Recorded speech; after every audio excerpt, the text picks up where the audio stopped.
যত বেশি আপনি পাপ করবেন, যত বেশি পর্ন দেখবেন, যত বেশি মাদক খাবেন, যত বেশি জুয়া খেলবেন, যত বেশি অহেতুক সময় নষ্ট করবেন, যত বেশি আপনি অন্যের ক্ষতি করবেন, ঠিক আছে, নিরপরাধ মানুষের উপর নির্যাতন করবেন, যত বেশি আপনি পাপ করবেন, পাপ, এই পাপ করতে করতে করতে মানুষের অন্তর কঠিন হয়ে যায়।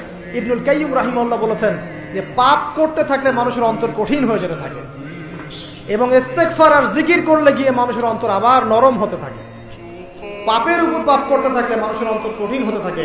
এ বিষয়ে রাসূলুল্লাহ সাল্লাল্লাহু আলাইহি ওয়াসাল্লাম বলেছেন, যখন মানুষ একটা পাপ করে কলবের মধ্যে একটা কালো দাগ পড়ে যায়, যখন আরো একটা পাপ করে আরেকটা কালো দাগ পড়ে যায়।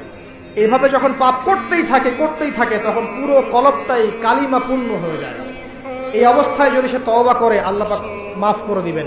যদি এই অবস্থায় তার মৃত্যু হয়ে যায়, তার আত্মাটা থেকে দুর্গন্ধ বের হতে থাকে, যে আত্মাটা কবজ করতে পর্যন্ত মালাকুল মউত মানে ঘৃণা পোষণ করে।